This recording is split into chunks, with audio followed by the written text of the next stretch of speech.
El día de hoy tengo el gusto de entrevistar a la maestra Citlali Neamel García Vázquez. Ella es docente de la Supervisión Escolar 709 en el municipio de Coyutla, Veracruz. Bienvenida, maestra. Muchas gracias. Buenas tardes. Bueno, gracias por concedernos esta entrevista.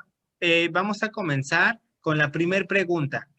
Con base en su reflexión personal, ¿cómo podría definir usted el término de ser emocionalmente inteligente? Bueno, yo considero que emocionalmente inteligente es acerca de las emociones que uno obtiene desde temprana edad.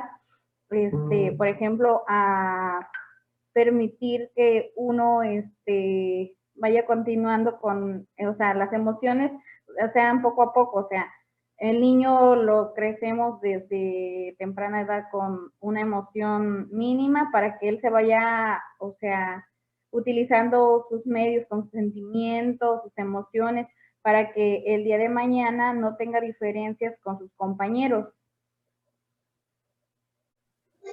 Muchas gracias, maestra. Bien. Muy bien, maestra. Continuando con la pregunta número 2. ¿Considera que existen realidades emocionales entre niños y niñas y por qué? Sí, porque pues a muchos niños, o sea, los crían, por ejemplo, como que son hombres, o sea, deben de usar siempre el color azul y deben de ser machistas, ¿no? Bueno, en algunos contextos, o sea, son machistas, ¿no? Y la niña siempre, o sea, como que es la más frágil, la más débil y siempre tiene que, o sea, puede irse por lo rosa, ¿no? Aunque ahorita en día ya hay patrones que pues, o sea, los niños pueden utilizar, aunque sea rosa, aunque sea azul, las niñas, ¿verdad? Entonces, o sea, desde ahí empieza también como que ese tipo, o sea, los padres inculcan eso. Continuando, maestra, con la pregunta número 3, tenemos, ¿cuáles son las principales causas de fracaso en las relaciones humanas?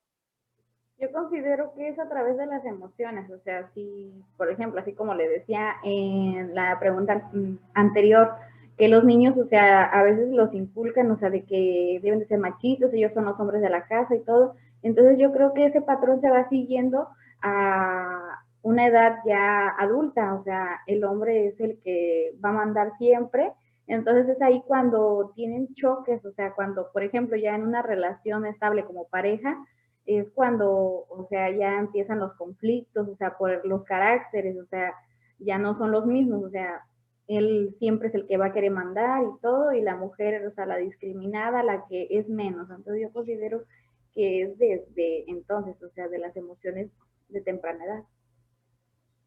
Así es, maestra. Continuando con la pregunta número 4, ¿cómo podemos entender al desbordamiento emocional?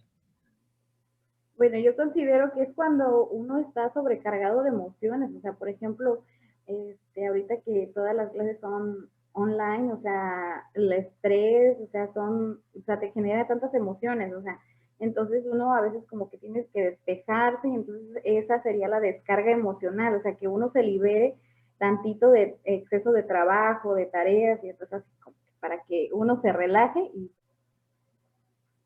Tiene razón, maestra. Continuando con la pregunta y en relación, dice, ¿usted considera que existe un género más vulnerable ante el desbordamiento emocional?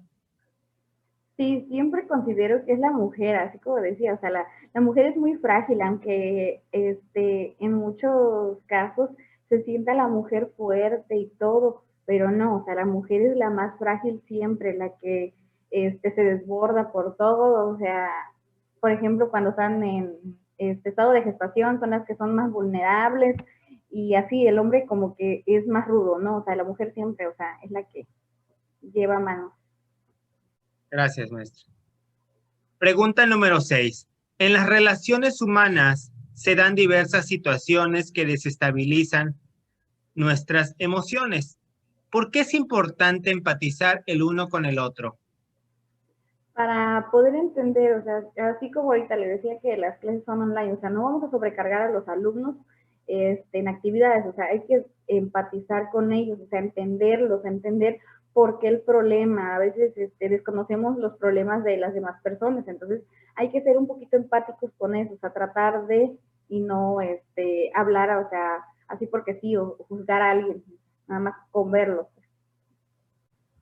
Gracias, maestra. Siguiente pregunta. Con base en su experiencia como docente y de acuerdo a su reflexión con la lectura de Goleman, ¿considera que el control y la inteligencia con sus emociones favorecen a su salud? ¿Por qué?